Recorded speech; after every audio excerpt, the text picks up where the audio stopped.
Hello students, तो हमने introduction of vector का इंट्रोडक्शन पढ़ा था, डिफरेंट टाइप्स उसके, यूनिट वेक्टर, ठीक है, ये हमने पढ़ा था। अब हम पढ़ेंगे वेक्टर में ऑपरेशन कैसे होते हैं। जैसे फॉर एग्जांपल, जैसे ये एक रिवर है, ये एक रिवर, और ये रिवर का जो वाटर है वो फ्लो कर रहा है ऐसे,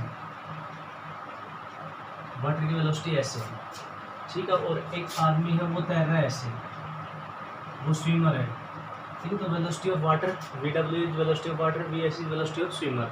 तो वो तैर रहा है ऐसे और वाटर लेके जाना चाहता है उसको ऐसे, तो वो बीच में जाएगा यहाँ पे ऐसे, ठीक है। तो बीच में जैसे वो कहाँ पहुँचा, तो डिस्टेंस जैसे ये था उसका इनिशियल पॉइंट, यहाँ से स्टार्ट हुआ और ये यहाँ पहुँच गया फाइनली। तो हमने अभी डिस्टेंस निकाल, तो डिस्टेंस क्या होगी, वेलोसिटी इनटू टाइम, ठीक है। तो वेलोसिटी यहाँ पे कौन सी है, क्योंकि वेलोसिटी यहाँ पे दो होगी, वाटर की भी और यहाँ पे उसकी खुद की भी है स्विमर की। तो कौन सी ले यहाँ पे वेलोसिटी, तो हम यहाँ पे क्या करेंगे, जैसे ये डायरेक्शन में मान ली x, ये मान ली y, तो पहले डिस्प्लेसमेंट x डायरेक्शन में कैलकुलेट करेंगे, तो वेलोसिटी हम लेंगे x डायरेक्शन यानी VW और टाइम। फिर डिस्प्लेसमेंट हम लेंगे y डायरेक्शन का, तो वेलोसिटी कौन सी लेंगे, y डायरेक्शन यानी स्विमर की, और टाइम। जैसे ये डिस्प्लेसमेंट आएगा x में और ये आएगा y में, क्योंकि जब ये यहाँ पहुँच गया इस जगह पे, तो x में चला इतना, ठीक है, और y में चला इतना, तो ये रिजल्टेंट आ गया ये इसका, ठीक है। तो कैसे, अब देखो इसकी डायरेक्शन तो ये है, यानी इसकी डायरेक्शन ये है, इस साइड डिस्प्लेसमेंट, तो इस साइड है y डिस्प्लेसमेंट की इस साइड है, ठीक है। तो इनको ऐड करने, और ये क्या है इसका रिजल्टेंट, ये गया ऐसे, तो इसकी वैल्यू कैसे निकालेंगे, ये पाइथागोरस थ्योरम से निकाल लेंगे, ठीक है। तो अब हमें यहाँ पे करना है कि वेक्टर के साथ डायरेक्शन होती है तो उसको हम सिंपली ऐड नहीं कर सकते। दूसरा एग्जांपल, ये है ओरिजिन, ये ओरिजिन है, एक पार्टिकल यहाँ से गया ऐसे, मान लो गया 4 मीटर, उसके बाद मुड़ गया वो, फिर गया वो 3 मीटर, ठीक है। तो टोटल कितना चला 7 मीटर। अब डिस्प्लेसमेंट इसका कैलकुलेट करो, तो डिस्प्लेसमेंट क्या होता है, इनिशियल से फाइनल जो फाइनल पोजीशन उसको बोलते हैं डिस्प्लेसमेंट। इसकी वैल्यू कितनी आएगी, 5 आएगी बाई पाइथागोरस थ्योरम, ठीक है। तो ये अब इसमें हमने क्या किया, जैसे ये यहाँ पे एक तो ये है डिस्टेंस 4 मीटर और एक ये डिस्टेंस, और रिजल्टेंट ये है, ठीक है। रिजल्टेंट हम किसको कहेंगे, इसमें एक वर्ड आएगा रिजल्टेंट। तो रिजल्टेंट कहेंगे कि ये x डायरेक्शन का डिस्प्लेसमेंट और y डायरेक्शन का। तो x डायरेक्शन का डिस्प्लेसमेंट अगर वैसे मान लो स्केलर होता है, हम क्या करते हैं, इसमें सीधा 4+3 कर देते, लेकिन यहाँ पे देखो 4+3 नहीं आया, 7 नहीं आया, क्यों, क्योंकि ये यहाँ पे डायरेक्शन के साथ ऐड हुआ है, ठीक है। ये डायरेक्शन x की है डायरेक्शन, और ये है y की डायरेक्शन। तो ऐसे डायरेक्शन के साथ जब हम ऐड करते हैं तो उसके लिए रूल होते हैं एडिशन के। तो एडिशन का सबसे पहला रूल तो क्या है, इसमें डिस्प्लेसमेंट के साथ डिस्प्लेसमेट ऐड हुआ है, ठीक है। इसमें वेलोसिटी के साथ वेलोसिटी ऐड हुई है, ठीक है। वो हम देखेंगे कैसे कैसे करते हैं, उसके लिए कुछ रूल है। तो एडिशन ऑफ वेक्टर में पहला चीज होगा 2 वेक्टर्स, ठीक है, 2 भी हो सकते हैं, 2 से ज़्यादा भी हो सकते हैं। तो vectors of same nature can be added और सब्ट्रैक्टेड, ठीक है। और सब्ट्रैक्ट में भी ये रूल होगा, मतलब सेम नेचर के होंगे ऐड और सब्ट्रैक्ट। जैसे वेलोसिटी होगी, डिस्प्लेसमेंट में डिस्प्लेसमेंट होगा, ठीक है। जैसे मैथमेटिक्स में देखेंगे 5x में जैसे 2x ऐड कर सकते हैं, 3x कर सकते हैं। 5x में 3y को ऐड हम नहीं कर सकते, क्योंकि वो x है और वो है y, ठीक, अलग अलग हो गए नेचर उनको। तो पहली कंडीशन तो यही है कि वेक्टर को ऐड और सब्ट्रैक्ट करेंगे, ठीक है, फर्स्ट कंडीशन। तो इसमें सबसे पहले हम याद रखेंगे कि दोनों का सेम नेचर होना चाहिए, पहला। दूसरा, इसमें देखो एक चीज और, इसमें those vectors are added up which are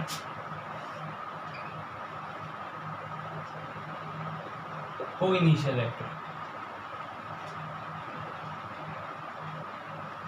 देखो इसका मतलब क्या है, को-इनिशियल वेक्टर हमने पढ़ा था जिनका स्टार्टिंग पॉइंट सेम है।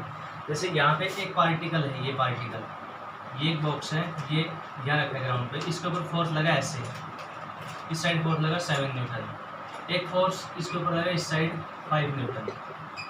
तो इनका रिजल्ट कितना आएगा, मतलब 7 के कारण तो जाना चाहता है आगे की तरफ और 5 कारण कौन सा जाना ऊपर की तरफ, एक्स डायरेक्शन जाना चाहता है वाई की तरफ, लेकिन जाएगा कैसे, ये बीच में कहीं जाएगा। ठीक है, तो यहाँ पे दोनों वेक्टर है वो वेक्टर एक ही पॉइंट के ऊपर एक्ट हो रहे हैं, मतलब कोई इनिशियल है, दोनों का स्टार्टिंग पॉइंट एक ही है। ठीक है, तो ऐसे वेक्टर को हम ऐड कर सकते हैं। अब जैसे यहाँ पे जैसे वेलोसिटी की बात आती है कि एक यही है यहाँ पे, या स्विमर है, उस स्विमर के पास 2 वेलोसिटी है, मतलब वाटर के कारण तो आगे की तरफ जाना चाहता है और उसकी खुद की कारण वो वेलोसिटी का ऊपर तरफ जाना चाहता है, लेकिन वो ना तो आगे तरफ जा पाता ना ऊपर की तरफ, बीच में चला जाता है। क्यों? क्योंकि वो जो पार्टिकल है वो स्विमर है वो अंडर अफेक्ट ऑफ 2 वेलोसिटी है। ठीक है, और दोनों वेलोसिटी मतलब उसी के ऊपर काम कर रही है। ठीक है, तो यहाँ पे उनको हम ऐड कर सकते हैं। तो पहले कंडीशन सेम नेचर को के वेक्टर को ऐड करेंगे, दूसरा those vector are added which are coinitial vector, मतलब को इनिशियल होंगे। ठीक है, जैसे एक बस है उसकी स्पीड है, जैसे एक बस है, ठीक है, उसकी वो गई ऐसे, तो एक्स डायरेक्शन में उसकी स्पीड और वाई में भी, क्यों? क्योंकि ऊपर भी जा रही है ऐसे ये और आगे भी जा रही है। ठीक है, तो बस के पास 2 स्पीड है, एक्स की भी और वाई की भी। ठीक है, तो यहाँ पे एक्स और वाई दोनों स्पीड ही ऐड होगी बस की। ठीक है, ना कि यहाँ पे कार की जैसे कोई स्पीड है उसके अंदर ऐड हम कर सकते हैं। तो ये चीज़ हमें ध्यान रखनी है। 2 vector are added up which are coinitial vector, जो को इनिशियल वेक्टर होंगे जो एक सिंगल पॉइंट के ऊपर एक्ट हो रहे हैं। ठीक है, ये हो गया वेक्टर की कंडीशन। अब इसमें एक वर्ड जैसे बताया था, ये यहाँ पे जैसे आ रहा है रिजल्टेंट क्या होगा। तो ये रिजल्टेंट क्या होता है, देखो 4 मीटर 3 मीटर, तो इन दोनों का रिजल्ट क्या आया, ये 5 मीटर डिस्प्लेसमेंट, तो इसको बोलते हैं हम रिजल्टेंट। इसमें देखो ये जाना चाहता है जैसे VW से ऐसे, VS से ऐसे, लेकिन गया ये ऐसे, तो ये रिजल्टेंट है उसका। ठीक है, तो ये कंडीशन हमें याद रखनी है, एडिशन ऑफ वेक्टर। अब एडिशन के लिए कुछ वो है रूल, तो वो रूल हम इसमें पढ़ते हैं।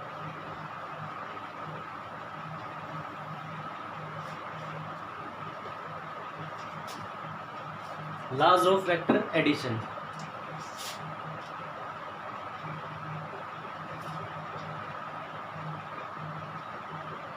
वेक्टर एडिशन के लॉज, तो पहला जो वो है triangle law of vector addition.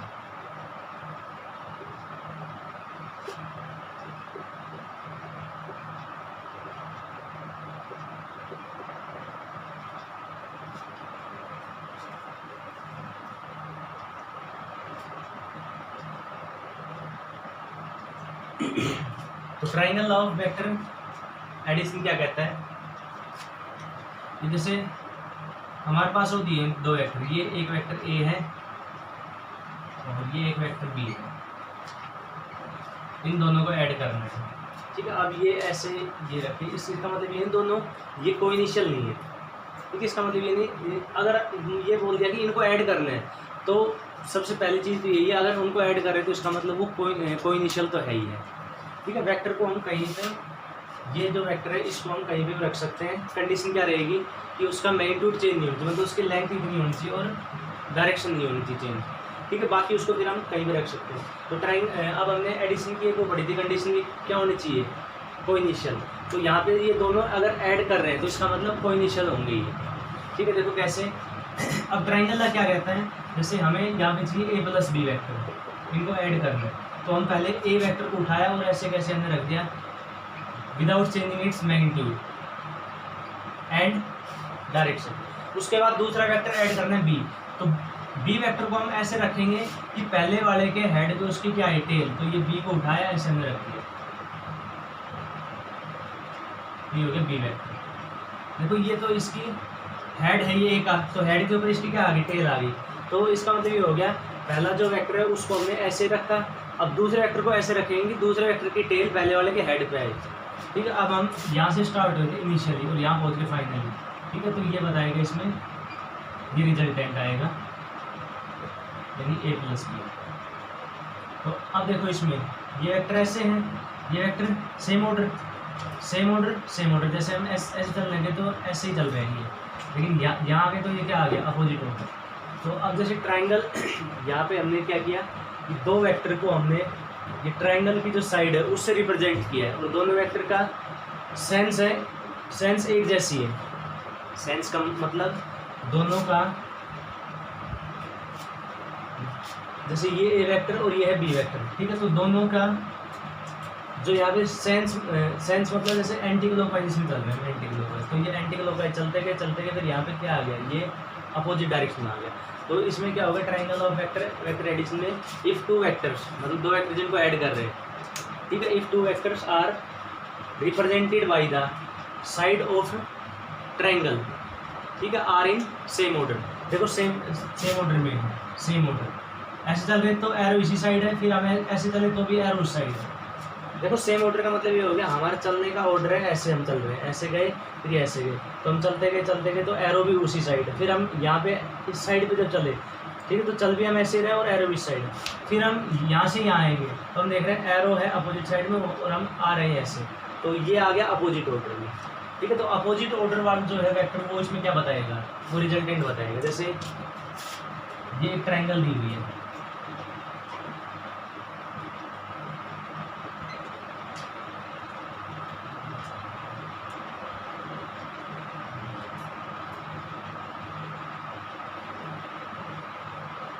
ये ऐसे दी हुई है, ये ए वेक्टर है, ये बी वेक्टर है, ये सी वेक्टर है। तो अब इसमें से कौन सा रिजल्टेंट इसमें शो कर रहा है, तो हम देखेंगे सेम ऑर्डर में कौन कौन से हैं। सेम ऑर्डर और ये अपोजिट, इसका मतलब ये ए वेक्टर ये क्या है, इन दोनों का सम है, ठीक है, रिजल्टेंट है इसका।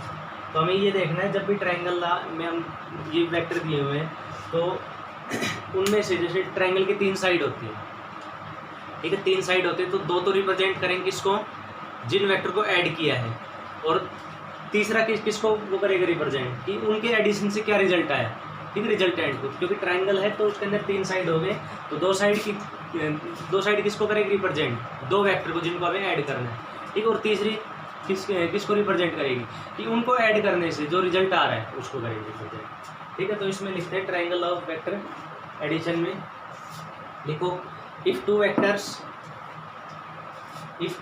are represented by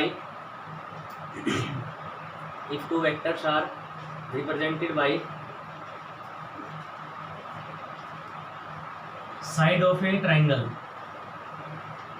represented by two sides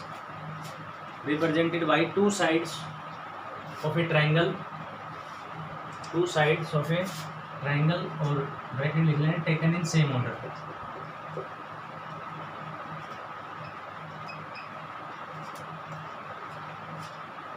represented by two sides of a triangle, bracket में taken in same order. Then the third side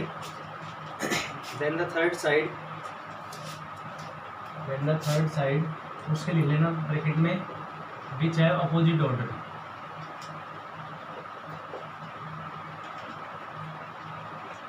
which है opposite order, represent the resultant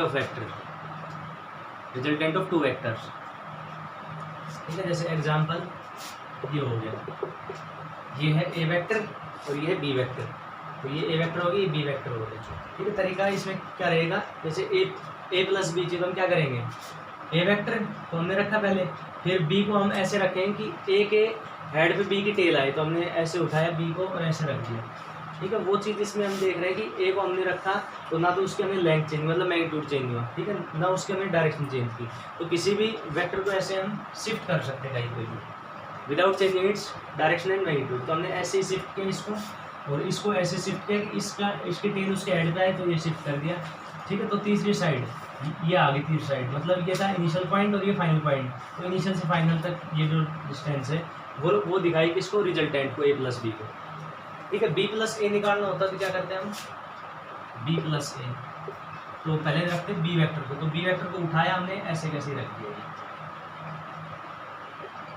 उसके बाद ए वेक्टर को, ठीक है, तो ए को उठाया, अब जो दूसरा वेक्टर उसको क्या, उसको पहले के हेड को उसकी टेल आनी चाहिए, तो ये ए को उठाया ऐसे कैसे रख दिया, ये ए वेक्टर है, ठीक है। तो हम यहाँ से स्टार्ट हुए थे और फिर यहाँ पहुँच गए, तो ये क्या बताएगा, ये बताएगा रिजल्टेंट बी प्लस ए। तो अब देखो इसमें हमें पता चल रहा है ये इसी साइड है रिजल्टेंट, इसमें इस साइड है, तो इसका मतलब क्या हो गया, कि a प्लस बी करो या b प्लस a करो, दोनों इक्वल होते हैं। ठीक है, मैथमेटिक्स में जैसे स्केलर को ऐड करते हैं तब भी यही होता है, 2 + 3 करो या 3 + 2 करो, एक ही बात हो। तो ऐसे इसमें a प्लस बी करो, वेक्टर a प्लस बी करो, ची वेक्टर b प्लस a करो, दोनों का रिजल्ट सेम आएगा। ठीक है, तो ये triangle law of vector addition हो गया। तो बार फिर से इसमें हम क्या कर रहे हैं, triangle law of vector addition में, कि जिन दो वेक्टर को ऐड करना है उनको हम ट्राइंगल की साइड से रिप्रेजेंट करेंगे। ठीक, और कैसे करेंगे, जो वेक्टर पहले आ रहा है उसको हम पहले रखेंगे, फिर दूसरे को हम ऐसे रखेंगे कि पहले वाले के ऐड पे दूसरी टेल आ जाए। उसके बाद तीसरी साइड है वो किस चीज़ को शो करेगी, वो शो करेगी रिजल्टेंट को। ये हो गया तरीका। अगर मान लो ऐसे दिया है कि ये एक ट्राइंगल, तो इसमें बताओ कौन सा रिजल्टेंट को शो कर रहा है।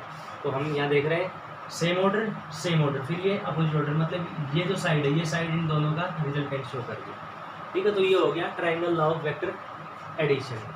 अब इसी में सब्ट्रैक्शन देख लेते हैं हम। ठीक है, तो सब्ट्रैक्शन देखो हम कैसे करते हैं, साथ साथ इसी में पढ़ लेंगे सब्ट्रैक्शन भी। ठीक, क्योंकि सब्ट्रैक्शन के लिए कोई मतलब ये यहाँ पे अलग रूल नहीं है। सब्ट्रैक्शन के लिए देखो, ये जैसे ये वेक्टर a है और ये वेक्टर b है, तो हमसे पूछा है a माइनस b। ठीक है, तो इसको हम ये लिख सकते हैं a vector plus minus b vector. तो यहाँ पे a वेक्टर पहले लिखेंगे, तो a वेक्टर को हमने ऐसे ही ये लिख दिया, ये a वेक्टर को उठाया ऐसे कैसे लिख दिया, ये a वेक्टर। उसके बाद b वेक्टर को कैसे हम रखेंगे, तो ये तो है b वेक्टर, लेकिन हमें क्या चाहिए, माइनस b। ठीक है, ये नेगेटिव है इसका b का, तो नेगेटिव हम कैसे करते हैं, b वेक्टर मतलब वेक्टर की लेंथ हम उतनी रखेंगे, बस डायरेक्शन क्या कर देंगे, रिवर्स। तो ये क्या बन गया, माइनस b वेक्टर। तो अब माइनस b वेक्टर, तो ये हो गया। अब हमें दो वेक्टर को ऐड करने हैं, तो ये वेक्टर और एक ये वेक्टर, तो इस वेक्टर को हमने रख दिया। अब इस वेक्टर को ऐसे हम रखेंगे कि इसकी टेल इसके ऐड पे आए, तो ये हमने रखा, ऐसे रख दिया, यस। ठीक है, तो ये माइनस b हो गया वेक्टर। अब रिजल्टेंट क्या आएगा, ये है इनिशियल पॉइंट और फाइनल पॉइंट, तो ये इसमें क्या बताएगा, ये यहाँ पे शो करेगा रिजल्टेंट, यानी कि a माइनस b वेक्टर। ठीक है, तो नेगेटिव ये सब्ट्रैक्शन के लिए कोई अलग रूल नहीं है, बस क्या करना है, जैसे a माइनस बी, उसको क्या लिख लेंगे, a प्लस माइनस बी। ठीक है, तो दूसरा जो वेक्टर है उसका नेगेटिव कर देंगे, नेगेटिव करना हमें आता है इसमें। तो ये सब्ट्रैक्शन ऑफ वेक्टर हो गया इसमें ट्राइंगल लॉ से। ठीक है, तो triangle law of vector addition है, तो उसमें हमें ये करना है। उसके बाद सेकेंड लॉ आता है parallelogram law of vector addition. ठीक है, तो पहला तो ये हो गया ट्राइंगल लॉ, इसमें क्या रखते हैं, हेड, पहले के हेड पे दूसरे की टेल रखते हैं। उसके बाद दूसरा आता है पैरेललोग्राम लॉ।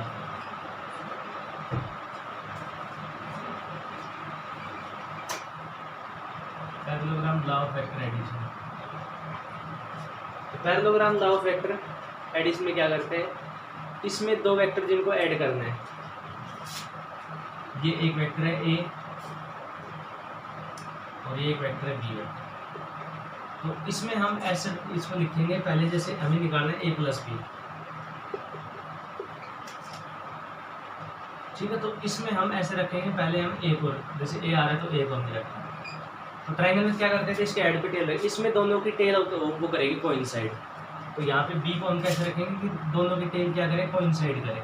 तो ये वेक्टर a हो गया और ये वेक्टर हो गया b। ठीक है, उसके बाद अगला स्टेप क्या होगा, पैरेललोग्राम कंप्लीट होगा। तो ये हमने पैरेललोग्राम कंप्लीट। ठीक है, तो पहला स्टेप क्या है कि जिन वेक्टर को ऐड करना है तो उन दोनों की टेल वो होनी चाहिए, कोइंसाइड होनी चाहिए। ठीक है, ये होगी कोइंसाइड इसमें। अब इसमें डायगोनल देखो, अब ये डायगोनल है, ये डायगोनल यहाँ पे ऐसे करके फिर हमने पैरेललोग्राम क्लिक कर दी। फिर ये जो डायगोनल है जो उनके टेल से पास हो रहा है वो क्या बताएगा, वो यहाँ पे रिजल्टेंट को शो करेगा a प्लस बी। ठीक है, हमें क्या करना है पैरेललोग्राम लॉ में कि जिन दो वेक्टर को ऐड करना है तो उनको हम पैरेललोग्राम की दो साइड से करेंगे रिप्रेजेंट, और ये दोनों साइड कैसी है, एडजेसेंट साइड। ठीक है, तो ये एडजेसेंट चलने को करके रिप्रेजेंट। उसके बाद पैरेललोग्राम कंप्लीट की, तो पैरेललोग्राम कंप्लीट करने के बाद जो इसमें डायगोनल आ रहा है और डायगोनल कहाँ से पास हो रहा है, दोनों के कॉमन पॉइंट से, ये कॉमन पॉइंट से पास हो रहा है, तो ये क्या बताएगा, रिजल्टेंट। ठीक है, तो इसमें लिखो if two vectors which are added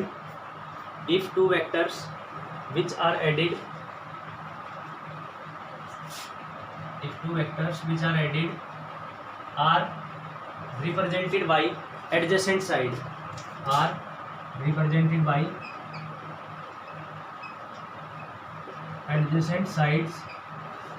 of a parallelogram,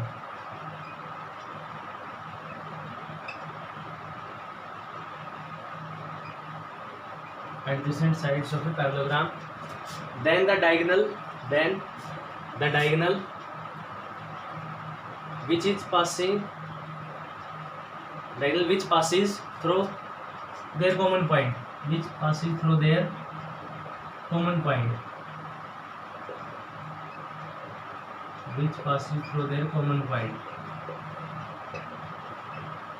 represent the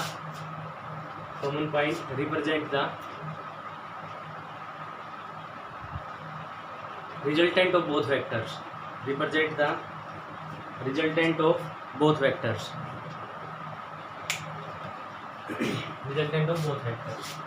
ठीक है। अब इसकी वैल्यू हमें निकाल दो, हम वो वैल्यू कैसे निकाल, तो थोड़ा यहाँ पे मैथमेटिक्स यूज होगा। जैसे ये था वेक्टर, ये वेक्टर था ए और एक वेक्टर ये था बी। ठीक है, तो यहाँ पे इसको हमें निकालना है ए प्लस बी। तो क्या करेंगे, पहले हमने ए को रखा और फिर बी को ऐसे रखा कि दोनों की टेल करे कोइंसाइड, तो ये बी हो गया। ठीक है, अब ऐसे जब हम उसको रखेंगे तो दोनों के बीच में एंगल होगा कुछ, तो ये एंगल हो गया थीटा।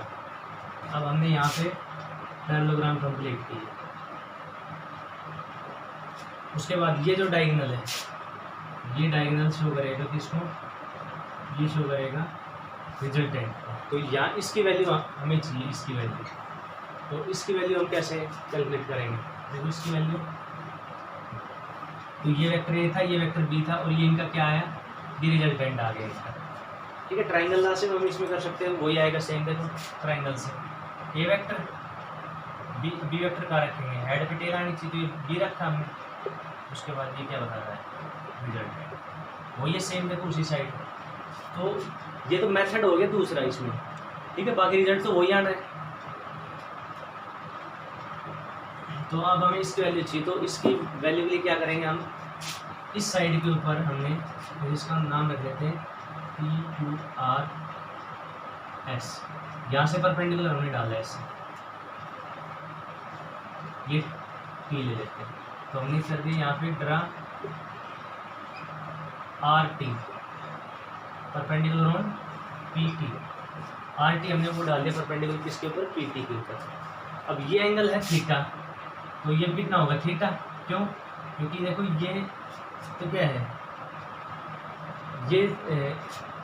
ये पैरेलल लाइन और ये पैरेलल लाइन, क्योंकि पैरेललोग्राम में आमने सामने की साइड क्या होती है, पैरेलल होती है। तो ये पैरेलल और ये पैरेलल, और ये इसके ऊपर क्या है, ये इसी को इसके ऊपर एंगल थीटा बना रहे, तो इसके ऊपर कितना बनाएगा एंगल थीटा, तो ये थीटा हो गया एंगल ये। अब लेते हैं हम ट्राइंगल, हमें चाहिए इसकी वैल्यू। अब इसकी वैल्यू के लिए हम क्या करेंगे, ये इसमें वो ओपन की ट्राइंगल, इसकी वैल्यू निकाल ले, इसकी वैल्यू निकाल ले, तो इसमें क्या लगा देंगे, पाइथागोरस थ्योरम आ जाएगी आर की वैल्यू। तो पहले इसकी वैल्यू निकालते हैं RT। तो हमने देखा ट्राइंगल RTSV, इसमें कोस थीटा की वैल्यू निकालते हैं। तो कोस थीटा क्या होगा, अब ये है बी वेक्टर, तो बी वेक्टर का मैग्नीट्यूड, इसका मतलब इसका मैग्नीट्यूड बी है, तो इसका कितना होगा बी, क्योंकि दोनों कैसे साइड है पैरेलल, इसका बी हो गया। तो कोस थीटा निकालते, कोस थीटा क्या होता है, बेस, तो बेस है ST अपॉन हाइपोटेन्यूज कितना है बी है, तो ST की वैल्यू कितनी आ गई बी कोस थीटा, इसकी वैल्यू आ गई बी कोस थीटा। उसके बाद साइन थीटा का निकालते इसी में ट्राइंगल, तो साइन थीटा क्या होता है, परपेंडिकुलर अपॉन हाइपोटेन्यूज, तो RT अपॉन RS। तो यहाँ से आ गया sine theta is equal to RT upon RS की वैल्यू क्या, वही बी है, तो RT की वैल्यू क्या आ गई बी साइन थीटा, इसकी वैल्यू आ गई बी साइन थीटा। ठीक है, तो अब ये ट्राइंगल बन गया ऐसे, ये तो है कितना, यहाँ से यहाँ तक, तो इसकी लेंथ A है ही, और ये B कोस थीटा और होगी, तो A plus B cos theta. जैसे ये P है और ये T है, और ये हो गया ठीक है, और ये रिजल्टेंट हो गया, और इस ये पॉइंट है आर, तो आर आर्टिकल क्या आ गया बी साइन थीटा। ठीक है, अब यहाँ पे पाइथागोरस थ्योरम अप्लाई कर सकते हैं, तो बाय यूजिंग पाइथागोरस थ्योरम, तो पाइथागोरस थ्योरम यूज करेंगे तो इसकी वैल्यू कितनी आएगी, आर की वैल्यू, तो आर की वैल्यू आ जाएगी ये रिजल्टेंट की A plus B cos theta का whole square plus B sine theta का होल स्क्वायर, इसका अंडर रूट। ठीक है, अंडर रूट क्यों क्या है, वैसे एक्चुअली क्या होगा, r square is equal to a plus B cos theta का whole square plus B sine theta का होल स्क्वायर, लेकिन हम यहाँ पे आर चाहिए तो हमने क्या लिख दिया, आर लिख दिया, तो अंडर रूट आ गया ये। तो अब इसको जब सोल्व करेंगे तो आ जाएगा r vector is equal to, इसको लिख लेते हैं हम a square plus B square cos square theta plus 2ab cos theta, identity use कर ली, a plus b whole square plus ये आ जाएगा b square sine square theta, ये आ गया रिजल्टेंट, यहाँ पे लिख लेते हैं। तो अब इसको लिख लिया हमने रिजल्टेंट को ए स्क्वायर प्लस ये टर्म और ये टर्म, इसमें से हमने बी स्क्वायर कॉमन ले लिया, तो क्या बचा बी स्क्वायर, ये बच गया कोस square theta plus sign square theta, ये हो गया। उसके बाद 2ab कोस थीटा बच गया।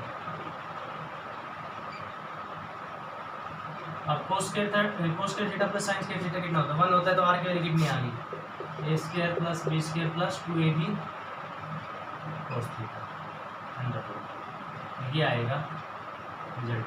ठीक है, गिवन क्या था हमें, ए वेक्टर और बी वेक्टर और इनके बीच में एंगल, एंगल कैसे पता चलेगा, क्योंकि दोनों एडजेसेंट साइड है तो इनके बीच में कुछ ना कुछ एंगल होगा, तो एंगल पता चल गया।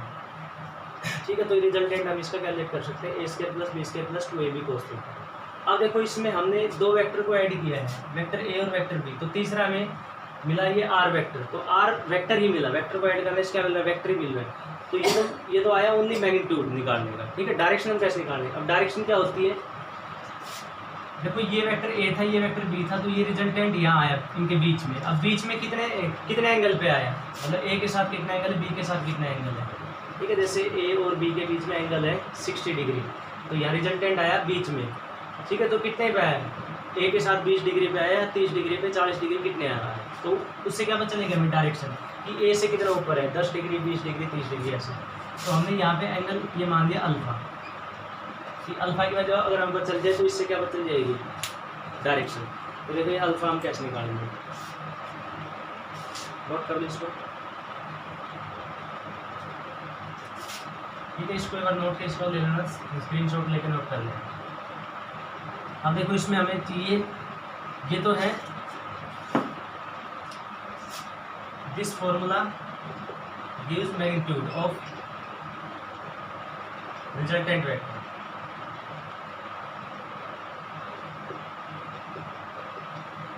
मैग्नीट्यूड ऑफ रिजल्टेंट वेक्टर,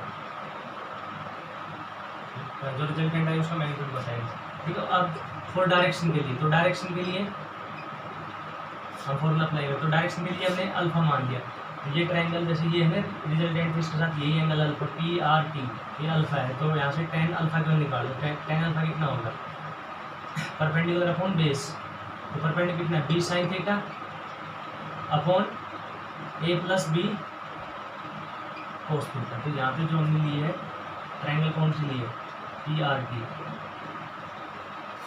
ठीक है, ट्रायंगल लिए, तो tan alpha equal to b sine theta, तो अल्फा की वैल्यू कितनी आ गई, tan inverse b sine theta upon a plus B cos theta, तो ये अल्फा आ गया। ठीक है, ये है इसके लिए डायरेक्शन के लिए कि कौन सी उसकी डायरेक्शन। ध्यान रखना जिसके साथ एंगल लिया है वो यहाँ आएगा, अगर मान लो ये एंगल हम इसके साथ लेंगे बी के साथ, क्योंकि बीच में आ रहा है। ठीक है, तो हमें तो यहाँ ए के साथ बोल देंगे या बी के साथ बोल दो, तो बीच में आ रहा है, तो हम यहाँ पे जैसे ए के साथ दिया तो यहाँ ए आ जाएगा, यहाँ बी के साथ लेंगे तो यहाँ बी आ जाएगा, या अगर बी के साथ अल्फा एंगल है तो ये फॉर्मूला होता है tan inverse A sine theta B plus A cos theta हो जाएगा, करके देख लीजिए। ठीक है, तो ये parallelogram law of vector addition, और ये इंपॉर्टेंट है, काफ़ी जगह काम आएगा ये, मोस्टली वेक्टर को ऐड करते तो यही यूज होता है। ठीक है, तो इसमें हमें ध्यान रखना है कैसे ऐड करना है। तो या रिजल्टेंट ये आएगा a square plus B square plus 2ab cos theta का होल अंडर रूट और डायरेक्शन का अल्फा इक्वल tan इनवर्स b sin theta upon a plus b cos theta. तो ये हो गया parallelogram law of vector addition. उसके बाद इसमें स्पेशल केसेस आते हैं।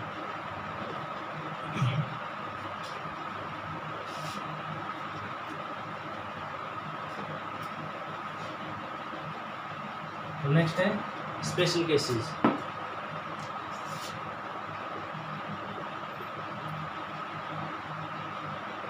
स्पेशल केसेस में पहला है इफ ए एंड बी, या वेक्टर लिया तो हमने A and B are in same direction, यानी दोनों के दोनों सेम डायरेक्शन में अप्लाई हो। जैसे मान लो ये एक ऑब्जेक्ट है, इसके ऊपर एक तो फोर्स लग रहा है इस साइड, उसको हमने ए वेक्टर मान लिया, दूसरा लग रहा है वो भी इस साइड बी वेक्टर। तो एंगल कितना हो गया, थीटा एंगल कितनी होगी, then theta is equal to 0, क्योंकि दोनों वेक्टर कैसे हो पैरेलल, और पैरेलल दोनों के बीच में एंगल कितना होगा 0। तो यहाँ रिजल्टेंट का फॉर्मूला अप्लाई करते कितना आएगा, a square plus B square plus 2ab cos 0। ठीक है, तो cos 0 का क्या होती है 1, तो कितना आ गया a square plus B square plus 2ab under. तो आर की वैल्यू कितनी आ जाएगी, बीच में लिख लेंगे ए प्लस बी का होल स्क्वायर उसका अंडर, तो आर की वैल्यू आ जाएगी ए प्लस बी। ठीक है, ये रिजल्ट है। और अल्फा की वैल्यू कितनी आएगी, तो वो फॉर्मूला हम जब अप्लाई करेंगे tan अल्फा का, तो tan alpha is equal to यहाँ वो एंगल के साथ ए के साथ तो ए का लिख लिया, यहाँ पे B sine theta upon plus B cos theta. तो यहाँ पे जैसे साइन ये साइन 0 पुट करते हैं, थीटा के 0 पुट करते पूरा क्या हो गया 0, तो इसमें अल्फा की वैल्यू क्या आ जाएगी 0 आ जाएगी। जैसे इसके लिए पुट करते 0, अब इसका कोई है ही नहीं मतलब ही। ठीक है, क्योंकि पूरा क्या हो गया 0, साइन 0 ये 0 हो गया, तो पूरा ही 0 हो गया, अल्फा वैल्यू कितनी आ गई 0। तो ये हो गया रिजल्टेंट ए प्लस बी, और ये मैक्सिमम होगा इसका, मैक्सिमम होगी इसकी वैल्यू, क्योंकि कोस थीटा की तो मैक्सिमम वैल्यू होती कितनी होती है 1 होती है, और कितने होती है 0 पे, ये मैक्सिमम आएगी वैल्यू। ठीक है, ये है ऐसे, जैसे ये है ऑब्जेक्ट, इसके ऊपर हमने फोर्स लगाया 5 न्यूटन इस साइड लगाया और 7 न्यूटन, मतलब जैसे दो लोग इसको खींच रहे, एक 5 न्यूटन फोर्स एक 7 न्यूटन से। ठीक है, तो दोनों वेक्टर एक ही डायरेक्शन में, एंगल कितना हो गया 0, तो रिजल्टेंट कितना आएगा दोनों एक में, 7 + 5 12, और इससे भी आ रहा फॉर्मूला से a + b 7 + 5 12। ठीक है, तो ये हो गया जब दोनों वेक्टर एक डायरेक्शन में हो। उसके बाद अपोजिट में हो तब क्या होगा,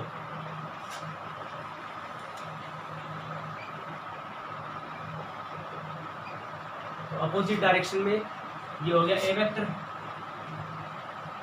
दूसरा ये वेक्टर हो गया बी वेक्टर, इस पॉइंट के ऊपर एक्ट हो रही है। तो थीटा वैल्यू कितनी हो जाएगी 180 डिग्री। ये अब देखो ये है एंगल 180, ये ए है और दूसरा बी ऐसे है, तो एंगल कितना हो गया 180 डिग्री। यहाँ पुट करते हैं कोस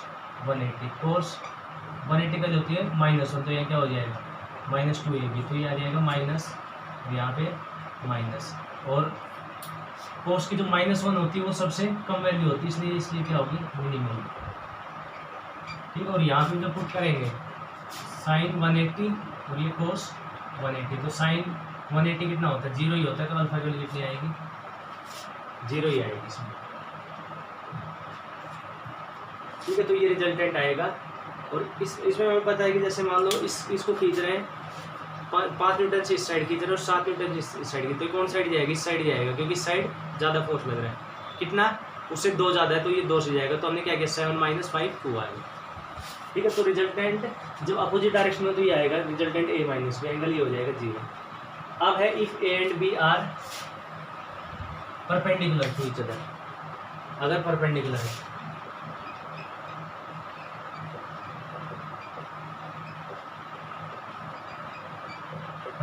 है तो हम क्या करेंगे,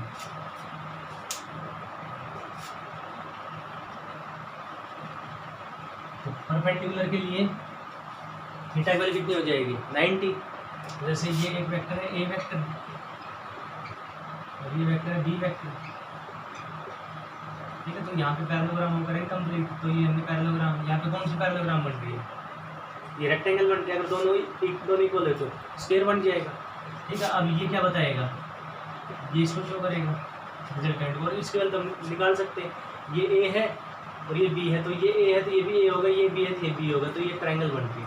दूसरा इससे फॉर्मूला देखते हैं, तो tan theta is equal to, तो थीटा का हो जाएगी 90 डिग्री, क्योंकि इनके बीच में ए और बी के बीच में एंगल कितना हो गया 90, तो आर की वैल्यू कितनी आ गई, a square plus B square plus 2ab cos 90 square, तो आर की वैल्यू आ गई a square plus B square cos 90 is 0, तो वो हो गया 0। अल्फा का वैल्यू देखते हैं डायरेक्शन ऑफ एंगल, तो कितना आएगा tan इनवर्स ए प्लस, यहाँ पे जिसके साथ बन रहा है तो ये ले लिया हमने अल्फा, ए के साथ बन, तो यहाँ पे ए हो जाएगा, ऊपर क्या बच जाएगा बी साइन थीटा, और यहाँ पे बी कोस थीटा, तो ये थीटा कितना है 90, तो ये कितना आएगा, अल्फा की वैल्यू कितनी आ जाएगी tan इनवर्स साइन 90 कितना होता है 1, तो ऊपर तो बी आ गया अपॉन ए, कोस 90 कितना होता है 0, तो ये हो गया 0, तो tan इनवर्स बी अपॉन ए, तो ये अल्फा की आ जाएगी वैल्यू। ठीक है, तो ये रिजल्टेंट होगा, और ये रिजल्टेंट बीच का होगा। मैक्सिमम कब होगा जब दोनों एक डायरेक्शन में, मिनिमम कब होगा जब दोनों अपोजिट डायरेक्शन में, और ये बीच का हो गया ये। ठीक है, तो ये if and B are perpendicular to each other तब ये होगा। तो ये स्पेशल केसेज है। तो आज हमने पढ़ा है triangle law of vector addition. Triangle law of vector addition वैसे ज़्यादातर यूज़ नहीं होता, लेकिन फिर भी हमें याद होना चाहिए। ठीक है, दूसरा पढ़ा है पैरेललोग्राम। तो parallelogram law of vector addition में ये फॉर्मूला है, यहाँ पे हम वो निकालते हैं कितना होता है रिजल्टेंट। तो उसका मैग्नीट्यूड का फॉर्मूला ये है, इसके plus B square plus 2ab cos theta, और ये हो गया किसका डायरेक्शन का। तो ये दोनों ये इसका डेरिवेशन करके देखना, इसमें काफ़ी क्वेश्चन दिए हुए हैं। तो नेक्स्ट लेक्चर में हम ट्राइंगल ला के और इसके पैरेललोग्राम ला के इसके वो करेंगे क्वेश्चन की कैसे इसको हम अप्लाई करते हैं। ठीक, क्योंकि मेन इसकी एप्लीकेशन है। ये फॉर्मूला इंपॉर्टेंट है आगे, जैसे हम आगे जैसे 12th क्लास में इलेक्ट्रोस्टैटिक्स पढ़ेंगे, मतलब कहीं भी वेक्टर का वो आएगा एडिशन, कहीं भी वेक्टर क्वांटिटी आ गई तो उनको ऐड अगर करना पड़ेगा तो हमें ये रूल ही यूज़ करना है वेक्टर एडिशन। ठीक है, तो इसलिए हमें ये इसमें वो रखना है, या तो इसके क्वेश्चन कल करते हैं, बाकी इसकी डेरिवेशन है उसको एक बार खुद से करके देखना। ठीक है, थैंक यू।